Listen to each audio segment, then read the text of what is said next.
Fala, meus queridos e queridas! Estamos começando aqui mais um podcast, mais uma história. Me chamo André Araújo e estou ao lado deles, Silvio Joaquim e Samara Vasconcelos. E hoje o assunto vai ser daqueles. Mas primeiro, vamos ouvir aí. E dessa vez, olha, vamos quebrar um tabu que Silvio queria construir, né? Mas que não vai se criar aqui nesse lugar. Então, por isso, Samara Vasconcelos, comece aí se apresentando dessa vez. Poxa, privilégio! Isto é um milagre, ó. A minha voz antes dos gritos de Silvio, com as palhaçadas de Silvio. A ainda tá ali, ó, no mudo, Já que, fazendo já que a gente graça. vai quebrar preconceitos hoje, né? Vamos quebrar o primeiro hoje. Já vamos começar assim. Já que o tema é nesse pico, vamos manter aí o padrão. Bom dia, boa tarde, boa noite, pessoal.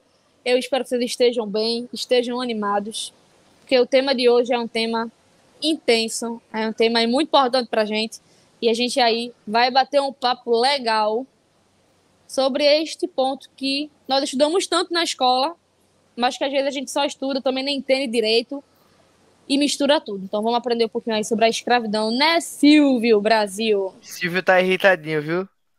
Não, eu tô querendo saber o que covardia foi essa que aconteceu comigo agora, porque assim, o nossa história começou comigo e contigo, André. Então, historicamente, puxando o argumento tradicional, era André e Silvio. Aí agora vem André, Samara e Silvio. Não, tem que Eu seguir disse a o quê? ordem. Eu disse o quê Tem hoje que que a gente tá seguir a vindo pra quebrar ordem. preconceitos? Olha como esse cara é, velho. Olha como esse cara é. André, vê só. Eu queria muito pedir a você que, por gentileza, coloque no Uber a localização de Ia Merda e vá que eu pago o seu carro. Pode ser até Uber Black, que é o mais caro, né? Daqui a pouco ele chega Pode na ir, tua vamos embora. casa, então, e se prepara. Meia Silvão, hora ele chega na tua casa. Silvão, na moral, vamos dar aula porque piadista tá difícil, viu? E Passar fome é rapidinho, piadista. Entendeu? isso foi Não, tu comigo, como foi? não, tu como piadista, entendeu? Como continuar dando aula, Salabuta aí não perde Foi não. comigo ou foi referência geográfica cabeçal? Olha, Forçou mais uma. Vamos lá. Vamos embalando, vamos embalando. Hoje ele não para, não. eu esqueci o sinônimo de cabeça. É, né? Eu ia É, chamar logo a ref- vinheta, porque tá só ladeira abaixo. referência geográfica cabeçal. Meu Deus do céu, velho. Eu esqueci o sinônimo de Olha, cabeça. isso foi a tentativa É... do cara fazer uma piada, pô. O cara queria fazer uma piada, Ô, literalmente com isso. ô, Enfim. ô, ô, caixa craniana. Tá tudo certo já. Posso seguir aqui? Caixa craniana foi forte.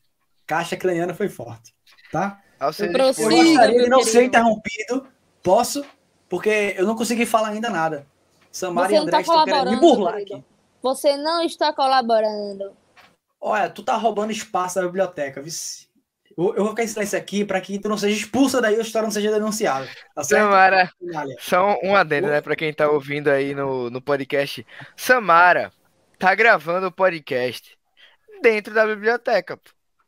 Ela não tinha o que Ou inventar seja, mais, não. Estou. a Quem achou que enquete era é um essa. fundo imaginário, não. Ou Bota aí, seja, qual a é a enquete é livraria que eu essa. tô? Samara, 2 pontos. Faz parte do MST? Fica a dúvida. Fica a dúvida. Meu Olha, amigo, me hoje é ajude. um dia. Ó, não fala Hoje é essas um dia coisas não, que fantástico. Samara não quer se comprometer, não. E dúvidas no cu. Hoje é um dia fantástico.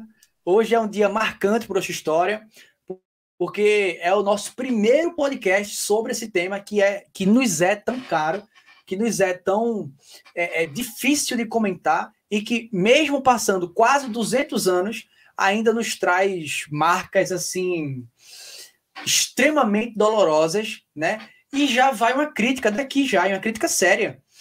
Já pararam para pensar e perceber que as nossas produções, as produções nacionais sobre escravidão e sobre esse tema do racismo, elas são tão Cortou são tão valendo aí, vice. poucas, cara, eu sinceramente mesmo, eu tava ouvindo? Tô Tá ouvindo, ouvindo? tô ouvindo. Pronto. Eu sinceramente eu queria saber mesmo por qual razão não se tem produções em larga escala sobre esse processo escravocrata aqui no Brasil. Cara, daria inúmeros filmes, sabe? O processo, por exemplo, da plantação da cana, da colheita da cana, do próprio algodão pernambucano. As pessoas pensam que algodão necessariamente é um produto só dos Estados Unidos. Enfim, hoje a gente vai discutir um pouco esse universo escravista. É bem verdade que o nosso foco da discussão hoje é mais a escravidão no século XIX e mais entender um pouco como é que essa escravidão, enfim, teve o seu fim, né? E aí seria para um podcast... Que é a pergunta principal, né? Como acabou a escravidão no Brasil? Isso que a gente vai tentar discutir hoje. E aí, para uma discussão futura, a gente pode trazer, sim, melhor como era em si a vida do escravo na senzala, a vida de um escravo no cotidiano. Será que existiam escravos na zona urbana ou só na zona rural? O preço, talvez, enfim, isso é um papo muito instigante que a gente pode trazer em podcasts futuros. Mas hoje, como o André disse, é mais tentar responder como é que foi esse processo abolicionista no Brasil. Então, sem mais delongas, sem muito papinho, sem muito Billy Ocean, vinheta. André, tu fez a vinheta do YouTube, André? Responde aí, Pop. Irmão, eu achei que tu tinha feito aí, pô. A cantoria. Tu não fizesse, não é essa a vinheta? Não é essa a vinheta. Não é essa aí. Samara, eu gosto do ping-pong. Vai, o ping-pong. Um jogando com o outro. Embora. Silvio falou pra mim que a vinheta da sua história ia ser natural. Tanto é que ele meteu uma até no podcast passado. Então, assim, eu quero saber o que ele quer da vida. Então posso continuar? Pode, continue aí. Posso continuar com ela? Posso? Então... Hoje... Tentou copiar do Jornal Nacional, mas tudo bem, vai lá. Tem gente que se passa, gente. E de graça, sabe?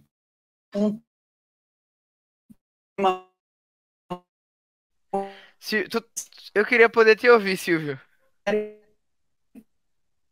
Eu também. Eu tava achando que era só eu. Ainda fiquei assim, rapaz, será que é a minha internet? Porque eu tô na livraria, no meu 3G. O bom é que ele não para. É tão pesado que ele não tá ali, continua falando. Ele não para de falar. DJ Silvio. Tá bem aqui, ó. Arranhou o disco, ele travou.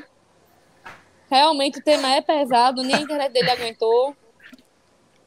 Essa imagem aí não é qualquer 4G, não. Não é qualquer 4G que carrega, não, viu? Ei, olha, Silvio, eu vou começar isso aí, velho. Me desculpa, vice. Olha, essa foto dele paralisada. Deixa ele aí, uma hora ele volta. Por favor, alguém tira um print e posta. Ele não para de falar. Ele continua. Ele ali, ó. Eu acho que alguém tá vendo ele e o áudio também não deve estar chegando lá. Porque ele tá aqui, ó. Pra começar, desde onde que ele começa, aí não começa nada. Gente, ele tá insistindo. Vamos mutar ele, depois ele volta. Muta ele aí, deixa ele aí de boa.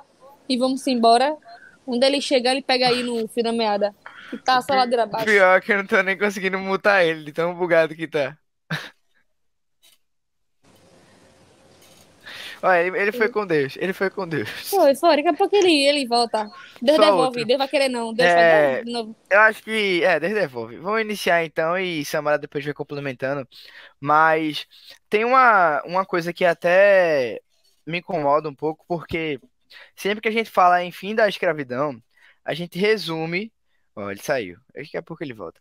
A gente resume o fim da escravidão ao ano de 1888. Eu vejo muita gente dizendo, a escravidão acabou com a Lei Áurea, e foi isso, e pronto. Que, na verdade, né, nem só foi com a Lei Áurea, nem só foi com o antes da Lei Áurea, certo? Como também com o depois da Lei Áurea, né? A escravidão não acaba de um dia para o outro, de uma noite para outra. Então, acho que esse é o primeiro ponto que a gente vai discutir aqui, né? Até porque...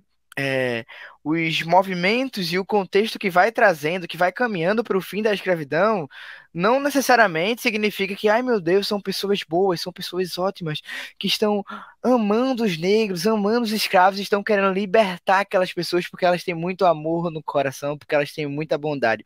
Mas, sim, de um mundo que vai mudando, de um mundo que vai exigindo e que vai cobrando novas coisas. A gente está falando né, de um momento ali das grandes navegações, né, século XVI, século XV também, que vai surgir justamente, né, um conceito chamado de mercantilismo, né, que muitos falam como o pai do capitalismo, né, os primeiros passos que o capitalismo estava dando aí.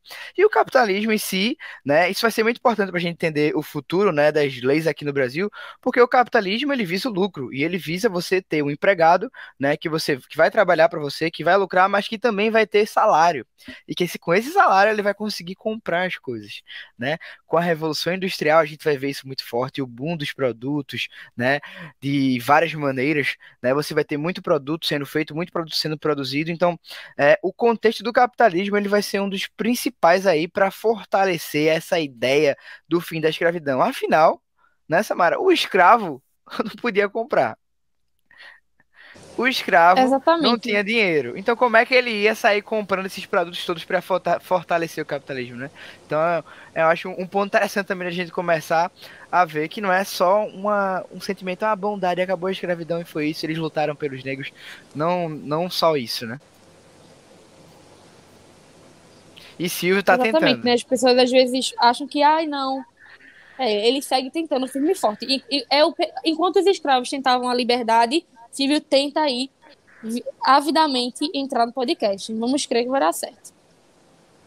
Enquanto ele entra, deixa eu prosseguir, né? Algo que é muito interessante, porque às vezes a gente acredita que aí do nada os portugueses acordaram e ai, tá bom, vamos lá, deixar todo mundo livre, que lindo, família feliz, vamos lá, tudo são flores. E de fato não foi, né? Esse contexto econômico ele é totalmente importante para essa questão da abolição. A gente sempre trabalha muito também a questão religiosa, mas não foi somente a questão religiosa. O peso maior, máximo aí, acredito que foi essa questão econômica. Então, é de fato a gente frisar que ó, a abolição não aconteceu lá no dia 13 de maio de 1878, não, tá? Ela foi um processo, inclusive após o dia 3, a gente aí passou por uma transição, todo um processo de transição aí de liberdade dos escravos. Então, ele precisa voltar e raciocinar isso, porque um ponto importante, e se volta de novo, é que a gente tem que lembrar que o Brasil ele foi o último país latino-americano a acabar com a escravidão. Isso é algo muito forte. Eu lembro que a Rússia estava aí passando pelas revoluções, e aí a Rússia também, né, tornou a independente, e aí ficou só o Brasil, acho que o Chile, Paraguai, se não me engano. E todos eles foram deixando, abolindo os escravos, e o Brasil foi o último latino-americano a abolir a escravidão. Isso é muito forte. Isso mostra mais uma vez o quanto nós somos atrasados, né? A gente fez um podcast esses dias falando sobre o nosso processo também de monarquia, né? Quando nós nos tornamos independentes, nós somos o único a não nos tornarmos república, nos tornamos monarquia. E quando eu ter falado de escravidão, tu vai ver que a gente é o último país latino-americano a, de fato, abolir os escravos. Isso é bem, bem forte e bem pesado. Eu acho que, de fato, mostra muito sobre a nossa história, mostra muito sobre os nossos atrasos. Samara. Diga, meu bem. Ô, Samara, e assim, até mesmo o Brasil ter optado por ser uma monarquia ajuda a gente a entender o porquê que o Brasil foi um dos últimos a se tornar um país abolicionista. Porque a escravidão era um braço da monarquia, isso é indiscutível. Tanto que, vamos pensar direitinho aqui, a escravidão acaba em 1888, 1889, um ano após, Dom Pedro II sofre o golpe da República. Claro, não foi só por conta do fim da escravidão. Mas foi um grande fator, né? Foi um grande fator. Não, a gente pode até comentar. O imperador já se pronunciava a favor dos Isso. abolicionistas, mas, né, todo o contexto de grandes proprietários de terra da época, de latifundiários, complicava isso, né? Perfeito. Tanto é que tanto é que complicou. Tá me ouvindo? Tô ouvindo. Sim. Pronto. Tanto é que o José Murilo de Carvalho ele vai apontar um fenômeno engraçado. Ele vai dizer o seguinte, ó. De última hora vão surgir republicanos. Ou seja, antes da abolição, existiam uma gama de proprietários que apoiavam Dom Pedro II. Mas após a abolição, vai surgir um monte de republicano assim, como se fosse um estalo. obviamente, isso causado por conta da abolição e da maneira como a abolição foi conduzida no segundo reinado brasileiro. Então, até mesmo essa opção, veja, feita lá em 1822, é um dos fatores para a gente entender essa demora brasileira a finalizar, né, esse período tão horrível da história nacional. E assim, Silvio, a gente tava dando uma introdução aqui, né, de como começou todo esse processo, que não foi do dia para a noite, de como o mundo foi mudando, capitalismo, revolução industrial, mercantilismo, de como a ótica, né, foi se alterando também, né, ao longo do tempo. Mas como de fato a gente vai iniciar esse processo, né, de caminhar para o fim da escravidão, né? O que é que vai acontecer? Como vão ser os primeiros passos para isso?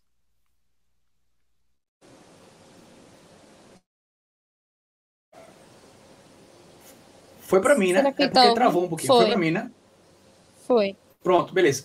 E André falando no mudo. Meu áudio, quer dizer, minha internet hoje tá uma brincadeira. Hoje, Peraí, vocês não ouviram? Vocês não ouviram o que eu falei? Foi anteriormente a pergunta, Não, vocês ouviram a pergunta, né? a gente ouviu a Não. pergunta, aí depois tu deixou no mudo e continuou Tá. falando alguma outra coisa e a gente ficou com Deus. Entendi. Veja, esse processo abolicionista no Brasil, ele vai começar muito empurrado por conta das questões internacionais, né? Para você ter ideia, a partir da Revolução Francesa, nós já vamos ter focos de países determinando o fim do tráfico, focos de países até determinando o fim da escravidão. Então, já era uma tendência esse fim da escravidão com a Revolução Industrial e ainda mais com a Revolução Francesa. Então, nós já estávamos encontrando esse mundo aí. Salvo engano, em 1807 ou 1806, a Inglaterra aboliu a escravidão.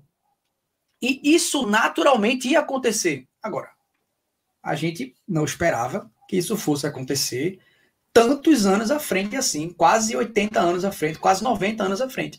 E aí, o que é que vai acontecer ao longo disso tudo? Veja, o primeiro reinado vai ter uma parcela nisso ainda. Isso, aquele governo lá do Dom Pedro I, que foi tão desastroso e tal.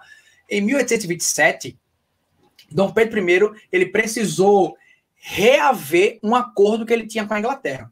E uma das cláusulas que a Inglaterra colocou foi, quero que o Brasil acabe com o tráfico negreiro. Acabou-se. Pedro sabia inteligentemente que se ele fizesse isso, ele perdia o resto do apoio que ele tinha no Brasil. O que é que o Pedro faz? Eu quero 5 anos. Eu quero 5 anos para acabar com isso aí. O problema é que, quando deu 5 anos, ele abdicou. 1831. Pedro abdica em 1831. E ele abdicando, ele deixa o Brasil naquela situação que a gente já viu no período regencial, e ainda mais com essa berinjela gigantesca que era o fim do tráfico. Aí vem a primeira lei abolicionista que a Inglaterra obrigou o Brasil a fazer, que foi a famosa Lei Feijó, que pejorativamente ganhou o nome de Lei para Inglês Ver. Eu estava lendo um artigo do Marcos de Carvalho. Marcos de Carvalho é um professor da UFPR aqui de Pernambuco, gigante. E o Marcos de Carvalho, ele fez um artigo dizendo o seguinte, como eram os desembarques em Pernambuco após 1831. E aí ele fez um apontamento dentro desse artigo que nos mostrava que essa lei não pode ser chamada de lei para inglês ver. Apesar da sua ineficácia no seu plano central. O plano central da lei para inglês ver era abolir o tráfico. Nisso não teve. Isso foi um fracasso completo. Então, podemos chamar assim? Não. E o Marcos de Carvalho diz, não, porque toda a logística do tráfico foi alterada. Desde a própria concepção da sociedade, ao enxergar o traficante, que antes, no caso do traficante de escravo, né, que antes era um trabalhador normal, e agora, a partir dessa lei, era visto como alguém à margem da lei. Para além disso... Eu acho que é essa a ideia mesmo. Veja, não, pode continuar. Todos os dias, só para terminar, todos os dias a polícia hoje apreende uma quantidade de drogas assim interminável. Mas o tráfico não acaba por conta disso. Mas a logística do tráfico se abala muito. Tanto que todos os dias os traficantes têm que pensar uma nova rota, um novo negócio. Isso é muito cansativo, isso é muito exaustivo. E o que essa lei fez? Ajudou a fazer? Ajudou a quebrar essa tranquilidade no tráfico. Os navios ficaram menores, as bandeiras precisaram ser trocadas, os portos foram trocados. Aqui em Pernambuco nós temos até uma praia, né, que ganhou um apelido de Porto de Galinhas. Siriaém, que não eram portos naturais, né? Eram portos muito difíceis. Se alguém daqui já foi para Porto de Galinhas, sabe o quanto que as ondas, elas são altas. As pessoas surfam lá. Imagina um bote com 20, 30 pessoas ali. Os botes viravam, então olha todo esse transtorno. Então a lei para inglês ver, ela teve sim uma funcionalidade. Eu acho que assim, o que muda não é o fato do tráfico, né? Do tráfico, no caso, de escravos. Mas sim como as pessoas iriam fazer esse tráfico, que a realidade vai mudar, que eu acho que é Silvio que Silvio está complementando, né?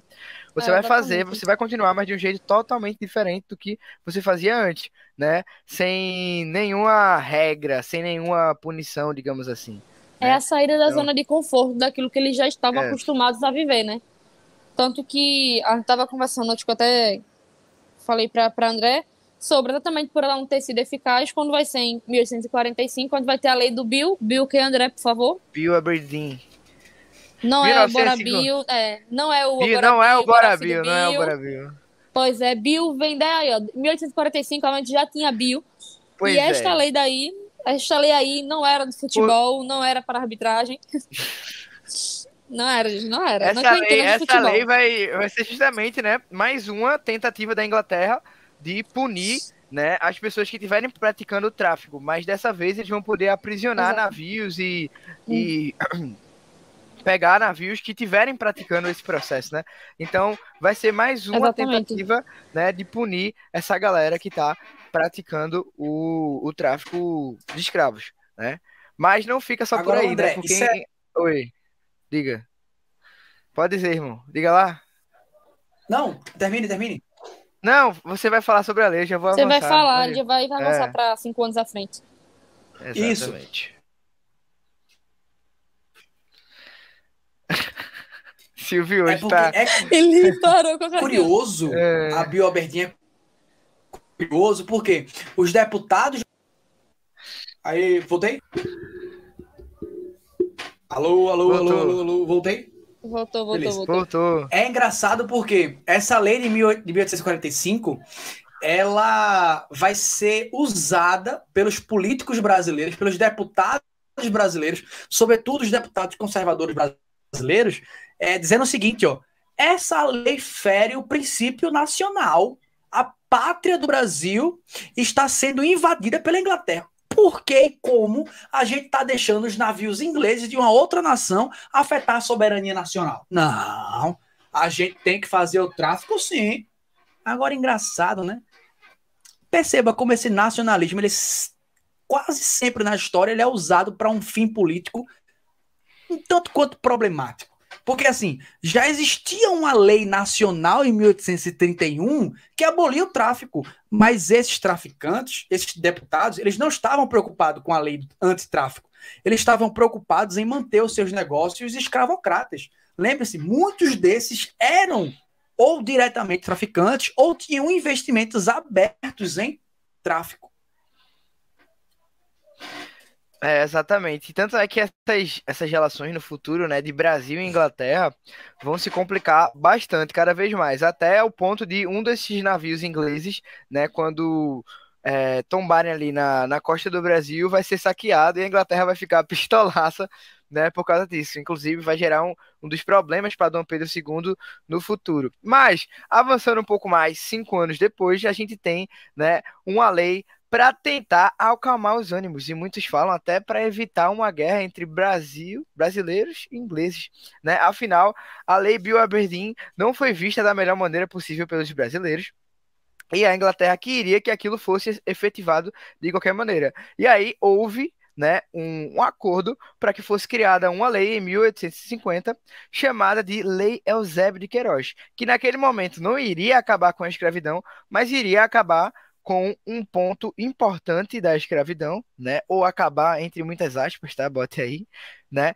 Com o tráfico de escravos, né? A Lei Eusébio de Queiroz, ela vem justamente acabar com esse comércio, né? Na sua teoria, né? Porque, como a gente sabe, o tráfico não vai acabar porque a lei foi criada. Mas sim, vai viver, né? Como é que eu posso dizer? Na ilegalidade.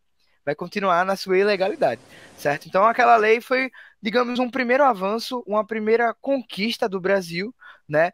Na questão das leis abolicionistas. Foi o primeiro passo que o Brasil deu, de fato, né? Para iniciar uma longa caminhada de vários anos de fim da escravidão. Exatamente, né? Tanto que você falou aí dos deputados e tudo, e foi exatamente com a Lei de Eusébio de Queiroz que os escravocatas começaram a, de fato, querer aí tornar a transição mais lenta, porque com a Lei de Eusébio de Queiroz não ia poder mais tá chegando escravo, né? Desde os escravos de 1831 não podia mais estar chegando. E no final do período da lei, a gente vai ver que só chegaram, em muitas aspas, 6.900 escravos de forma aí toda ilegal, né? O que ainda é um número bem alto, porque estamos falando de pessoas. Porém, essa lei já deu aí um grande passo para esse processo de abolição, né? E a gente tem que lembrar que a gente também estava passando aí pelo processo da Guerra do Paraguai. Então, até politicamente, também era um pouco complicado para a gente conseguir avançar nesses quesitos aí da abolição, porque o Brasil estava preocupado também com a Guerra do Paraguai. Então, é de fato aí, em 1870, né, quando a Guerra do Paraguai vai acabar, que eu pelo menos eu consigo observar que o movimento da abolição ele vai ganhar mais força. E aí é quando a gente vai ter um ano após, né, a Lei do Ventre Livre, que vai ser, de fato, aí um avanço ainda maior para a questão da abolição. Mas só vai acontecer... 1871, né? 21 anos depois. Isso. Não, 21 anos depois da Eusébio de Queiroz, né? Para você ver como foi um processo lento. Muito lento, e um ano após a Guerra do Paraguai. Então, de fato, esse da abolição foi um processo bem lento, bem árduo e bem sofrido mesmo, né? Para os negros. E a Lei do Ventre Livre, eu acho ela bem cômica, né? Porque é o seguinte, olha, você pode trabalhar 8 anos e pagar uma taxa. Você paga um valor, uma indenização e você é livre. E aí entra na caixa capitalista que a gente falou, né? Gente, o escravo não tinha dinheiro. Como é que eu vou pagar minha indenização se eu não tenho dinheiro? Então, eles acabavam sendo obrigados a ficar até 21 anos para daí serem livres. E também serem livres sem ter para onde ir, sem ter o que fazer, sem ter o que nada. Então, também essa lei do ventre livre causou também muito burburinho e muitos questionamentos aí, quando ela foi feita. Até porque tem um lado também muito louco dessa lei, que ela justamente libertava as crianças, né? A partir daquele ano de 1871, toda escrava que tivesse, ou escravo, que tivesse seu filho ou filha, né, estaria livre. O filho ou a filha, ou a criança, só que não adiantava de muita coisa, até porque o filho ou a filha ia continuar com os pais. Não ia ter, fica ali, filhão, tem uma casa ali pra tu que eu comprei, só por enquanto que manhã tá trabalhando aqui, não ia rolar isso. Porque primeiro que ela não tinha dinheiro, certo? Dependia do lugar onde estava para poder comer, para poder se alimentar e para poder viver, e claro, em condições miseráveis. Então, a lei do ventre livre, de fato, ela não vai causar uma grande mudança na sociedade, né? Até porque aqueles filhos e filhas não vão poder se separar dos pais, afinal, eles eram escravos, não é? De livre não tinha nada. Pois é. Silvio tá de volta. Já que ele voltou, falar isso da lei do sexagenário, que vai... Voltou não, eita, foi uma ilusão, ó. É só uma ilusão que surgiu. Aqui. Rapaz. E aí tá muito boa, ele pausou aqui de uma forma muito boa. Essa internet de Silvio tá no mesmo ano do sexagenário mesmo. Tá nesse pico. E o pior é que toda semana tá boa a internet dele, ele diz que tá boa. A gente começa a gravar o podcast, a internet dele para, dá o pitu. E o bom vai ser a galera, não vai saber se presta atenção nas pausas de Silvio, nos memes de Silvio ou na explicação da escravidão, mas vai dar certo. Exatamente. Enfim. A gente viu que a lei do ventre livre não deu muito certo, assim como a internet de Silvio. Aí a gente veio depois com a lei do sexagenário, né? Que foi alguns anos depois, foi em 85. Então foi. Peraí, que eu sou de humanas. No 85 mesmo. 9. Não, então, mas conta aí. 71, 9. 9 mais 5, 14. 14 anos depois, olha aí. 14 anos depois, exatamente. 14 anos depois, né, da lei do ventre livre, a gente tem a lei do sexagenário, que vai, mais uma vez, não fazer muita coisa, né? Até porque a lei sexagenária ela vai libertar os escravos com mais de 65 anos. Agora, porque lhe pergunto, né? Uma pessoa com mais de 65 anos, que não tem dinheiro, não tem onde morar, trabalhou a vida toda, tá lascada. Você chega e diz assim pra ela: Ei, é o seguinte, ô coroa, a novidade é uma só. Tu, a partir de hoje, certo, vai viver na rua, não vai ter o que comer, mas tem um adendo, você está livre. Você está livre para fazer o que você quiser. Mas o que você que vai querer fazer? Nada, porque você não tem, né, condições de fazer basicamente nada. A E nem inserção de um física, né? escravo, nem física, exatamente. A reinserção desse Por que escravo que na você acha? sociedade era muito difícil. Então, imagina, já era difícil por ser escravo. Imagina uma pessoa com mais de 65 anos para fazer toda essa reinserção na sociedade, após de trabalhar E como escravo a vida detalhe, toda. é exatamente, porque tipo, não é apenas. Hoje em dia, quando você olha para sua avó, para o seu avô, possa ser que ele tenha essa idade. Minha avó tá com 68. Olha para minha avó é durinha, não aguenta ainda muita coisa. Mas a minha avó não passou Durinha é pelo período ótimo. durinha ainda, vai brincar. Mas ela não foi escravizada. Entendeu? Ela, tipo, tem que lembrar a qualidade de vida que os escravos tinham. Que não dá nem pra chamar de qualidade nem de vida. Era sobrevivência. Então, quando você chegar aos 65 anos, meu querido, você não tem mais força, você tá todo lascado. Tá cheio de chicotada, Ô, tá com a mão Samara, toda tem ferida, tá cheio de uma. doente, tá doente. Ô, Samara, tem uma charge que representa fielmente o que você está me dizendo agora. Fielmente. A charge é assim, ó. Em cima o título é Sexagenários. E aí a cena é o agricultor, o cafeicultor, né? Com uma corda puxando um corpo e embaixo, uma vala cavada por esse agricultor, que dá a entender, e embaixo tá assim, ó, descanso. Pronto.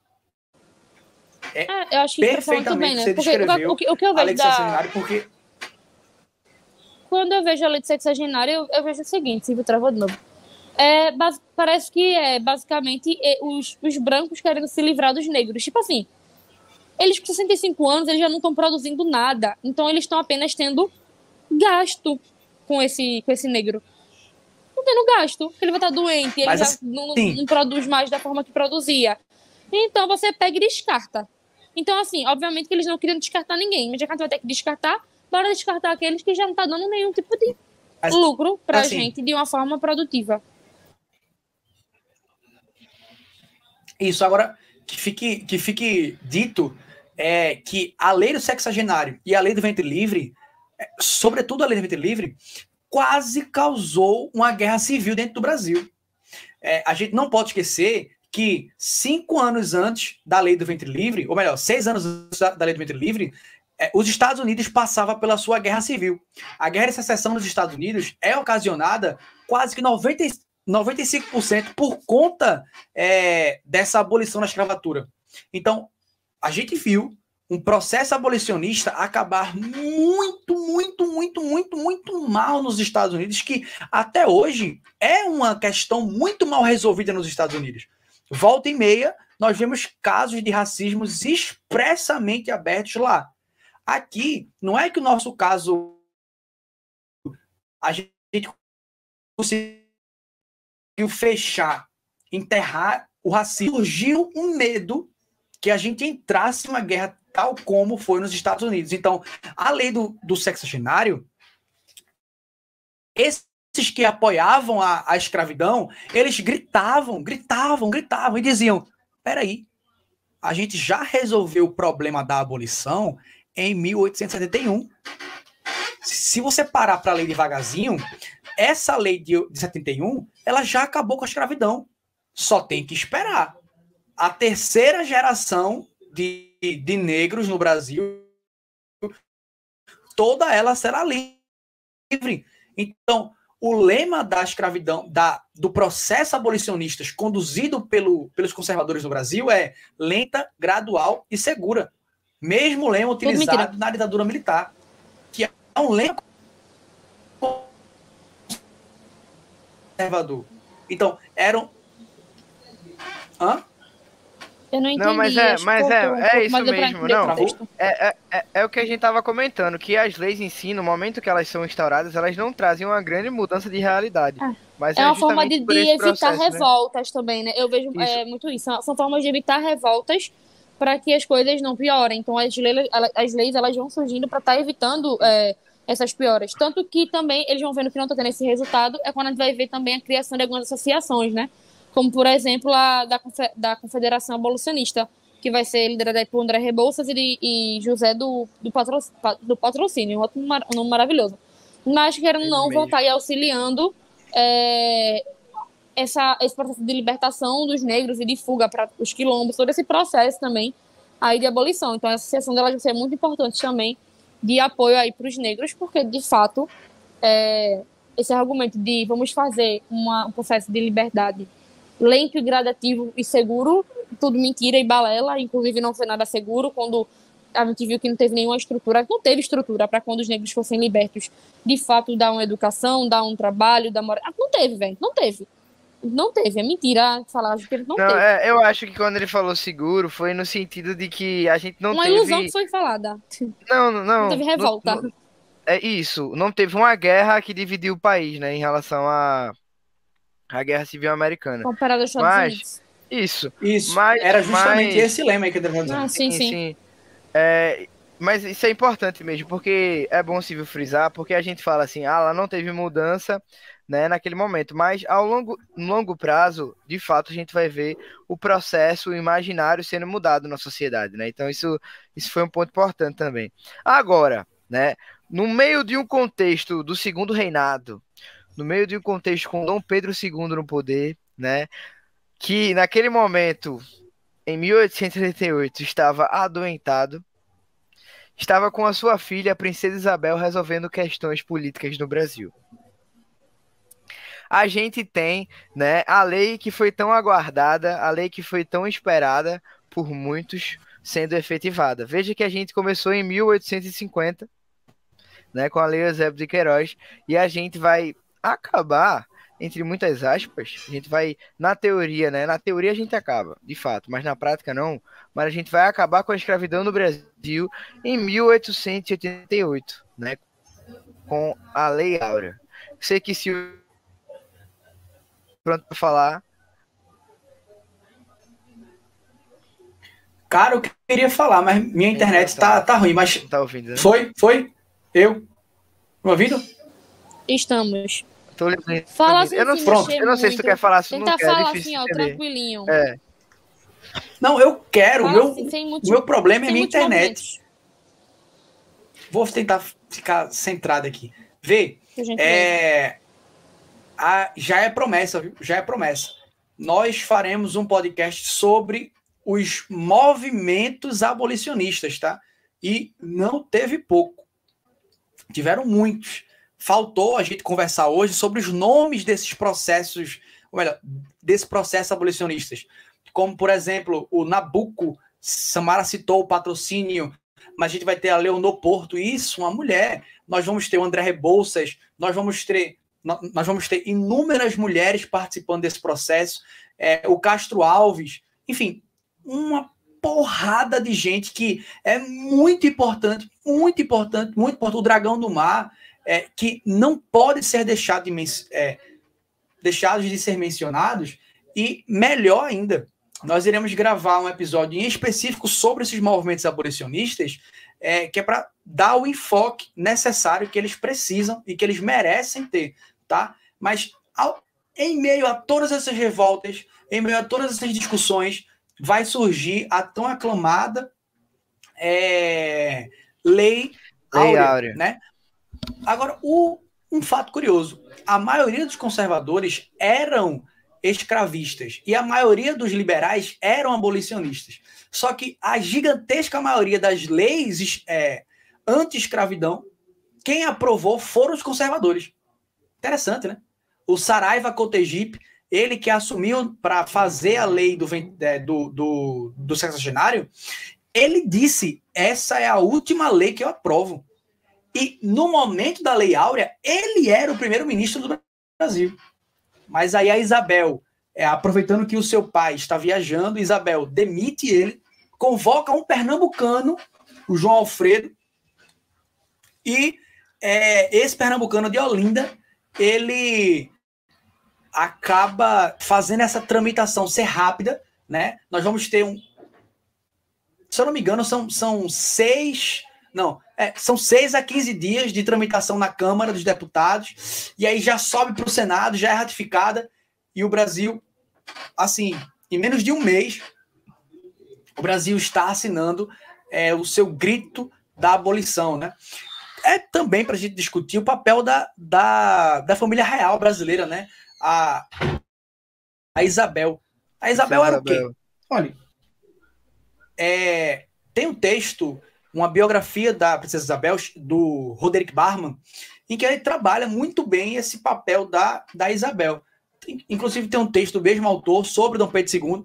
E a gente lendo, se aprofundando um pouco mais na figura desses dois em específico, que são os dois principais nesse momento do Império, nós percebemos características, sim, abolicionistas, como o André disse no começo do podcast. São pessoas, sim, que vão ter tendências abolicionistas. Isabel vai ter ações, inclusive, eu diria até memoráveis, mas nada, e vou ser bem claro aqui, nada que faça com que a Isabel ganhe toda e exclusiva notoriedade desse processo. A Isabel vai até ser porque uma das pessoas importantes. O Pedro já era um incentivador desse processo, inclusive ele queria estar lá. Exato. O Pedro II, só que ele não pôde estar por motivos de saúde, né? Um dos grandes marcos da vida dele, que ele queria poder ter participado, era a questão da abolição. E aí, como ele não estava, teve que ser a Princesa Isabel, porque se ele estivesse, com certeza não seria Isabel a fazer esse processo, tá vendo? Então, por isso que é ainda errado você colocar só nela. Exatamente. Porque não teria como. Não teria ter como sido só ela, entendeu? Não teria essa.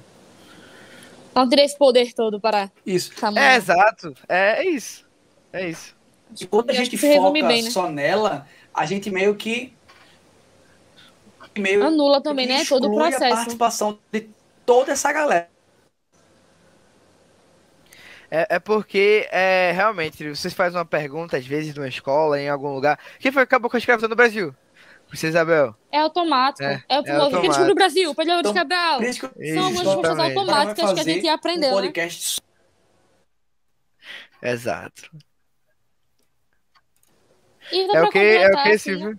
Ele falou que por isso que a gente vai fazer um podcast específico para trabalhar. Ele hoje falou que a gente ia fazer vários podcasts aí. Percebeu, né, André? Que ele meteu vários temas aí, várias coisas, e eu só tô observando. Ele tá endossando. Olha, só uma coisa, de fato, a gente não vai conseguir falar sobre todo o processo, né, dos movimentos, até porque senão o podcast vai ficar gigantesco. A gente tentou comentar aqui, né, sobre as leis, sobre o que elas causaram, mas também discutir e analisar o que isso refletia, né, para o Brasil daquela época, como foi esse processo, né? A gente passou aí pelas principais leis, né? Do Eusébio de Queiroz, ventre livre, do sexagenário, né? Até libertar os escravos com mais de 60 anos, até chegar à Lei Áurea, tá? Essa lei aí que, de fato, vai acabar com a escravidão no país, que foi protagonizada por muitos movimentos que vieram antes da Princesa Isabel, que a gente pode discutir em um outro podcast, mas que naquele momento e naquela hora e naquele instante foi ela a encarregada de poder assinar aquele decreto e acabar com a escravidão no Brasil em 1888.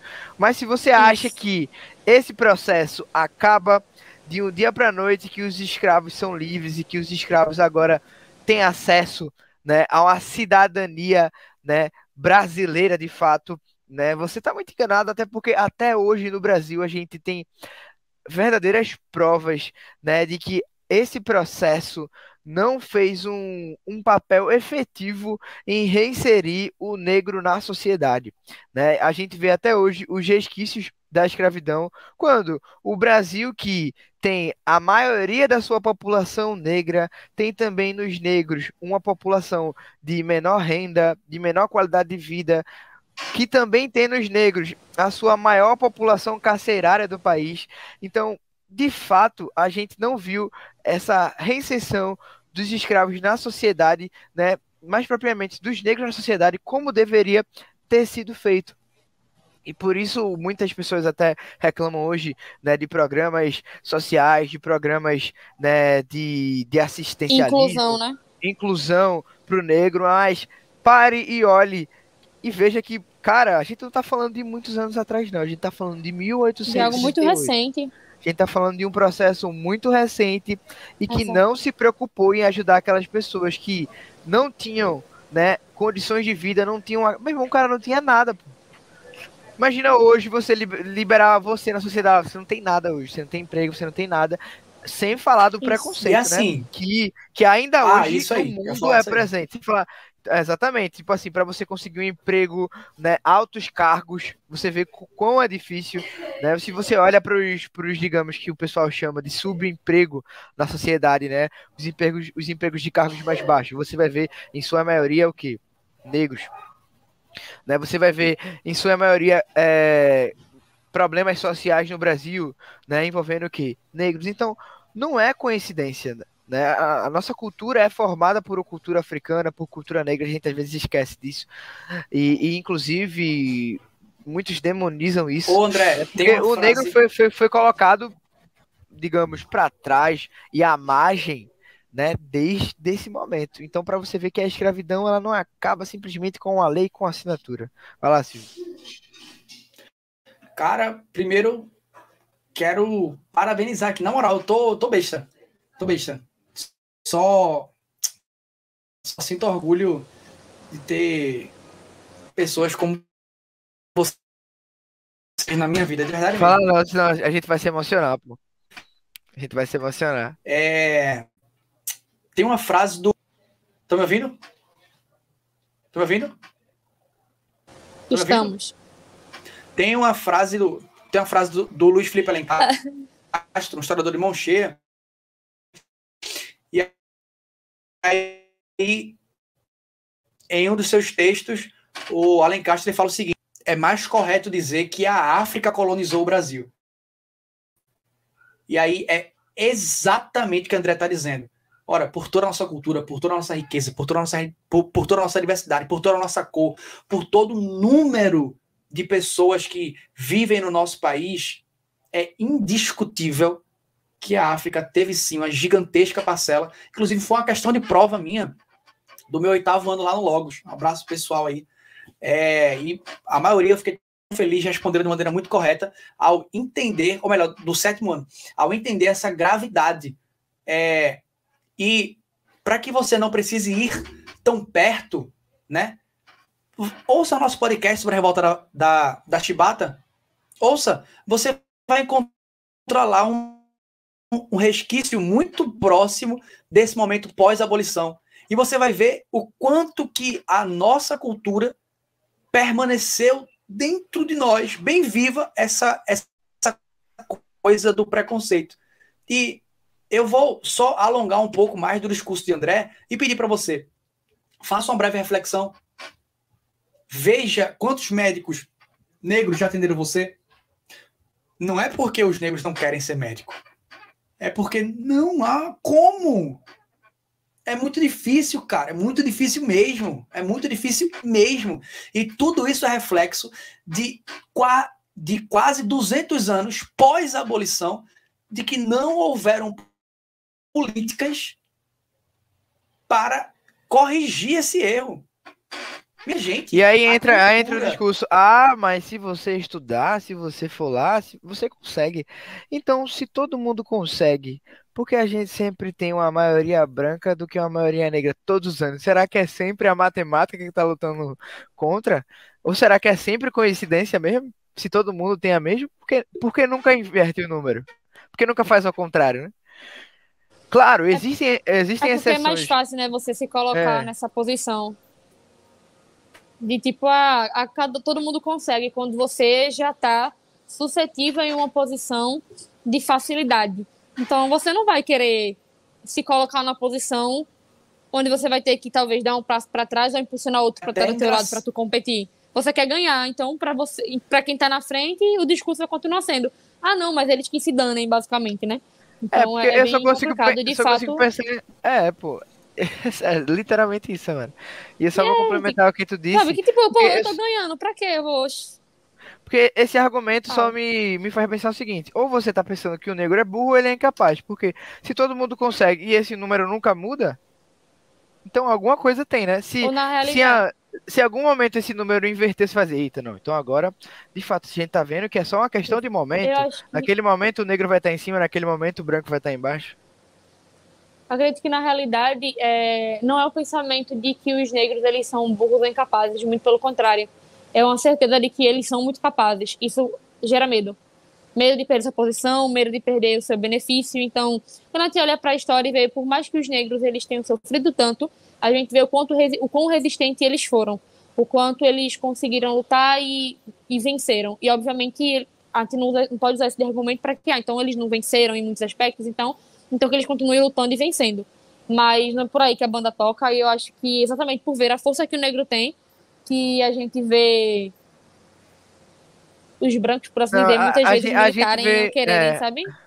A gente vê o discurso, né, de você, assim, É. ele já, mas se você faz isso, você está dizendo que o negro é incapaz, se você faz isso, está dizendo que ele não consegue, certo? Mas no fundo, porque você sabe que, é como você falou, né? Que ele é muito capaz e que ele pode Exato. sim tirar entre aspas, aquilo que você quer alcançar. E quando você entende que no final das contas o negro não quer tirar nada de ninguém, ele só quer aquilo que é dele por direito, muita coisa passa a mudar, porque a gente tem espaço para todo mundo prosperar e fazer o que bem entende. É só me parar de ser um pouquinho egoísta. Então, acredito que o podcast de hoje é, de fato, um podcast bem reflexivo. Obviamente, a intenção de hoje foi trazer algo bem introdutório mesmo, porque se a gente for de forma profunda, de forma social e tudo, a gente vai ter muitos pontos, nós É um temos ainda tema muitos muito pontos para extenso, né? Um levantar, tema muito amplo. é muito extenso, deve passar aqui horas e horas, já vai dar 1 hora de podcast, mas a intenção de hoje era trazer algo introdutório que gerasse algumas bases profundas em vocês que estão ouvindo ou assistindo o podcast, e no final de tudo, que vocês refletissem de fato a nossa história, porque muitas vezes a gente tem esse tipo de argumento porque a gente nem conhece nosso passado, ele é escondido muitas vezes, então que a gente possa aqui de fato estar trazendo muitas coisas à luz e à tona para vocês e trazendo no mínimo uma reflexão nesse dia aí que você está ouvindo o nosso podcast, para refletir as suas atitudes, como você tem se portado e o que é que você tem feito para tentar melhorar de alguma forma isso que nós temos vivido. É isso, galera. Então acho que a gente comentou sobre bastante coisa, né? Não esgotamos o tema, estamos muito longe disso. Tem muito mais coisa para comentar. Mas para encerrar esse podcast de hoje, não ficar algo muito longo e muito extenso, certo? Vamos estar finalizando por aqui. Samara, Silvio, acho que fizemos uma excelente reflexão aqui que nem estava combinado, né? Mas a gente acabou é, caminhando junto, debatendo junto. Considerações finais aí, Samara Vasconcelos e Silvio Joaquim. Rapaz, acho que depois dessa eu não tenho nem consideração final para fazer mais. Acho que o podcast já Fica falou por por si isso. só. Espero só que de fato vocês possam ouvir, possam compartilhar. Fica por isso, mas ouçam, compartilhem, raciocinem, reflitam e estejam aqui próxima quinta novamente, que nós temos mais um tema aí massa para você crescer, evoluir, aprender mais aí sobre a nossa história. Hoje eu Silvio, disse com que era um você. tema muito caro para a gente. Eu disse que era um tema muito caro, que era um tema muito sério, né? Que a gente tentou levar do jeito da história, né? A gente tentou, no momento oportuno, tirar uma graça, no momento. Mas nem sempre a gente consegue, porque tem temas que, primeiro, a gente não pode fazer, e segundo, o momento não pede. E um desses temas é a escravidão, que, como André e Samara pontuaram, ainda hoje é vista, tá? 2022 está cheio de pessoas que entraram com denúncias com trabalhos análogos à escravidão. A professora Ângelo de Castro e a professora Regina Beatriz da UFPE continuam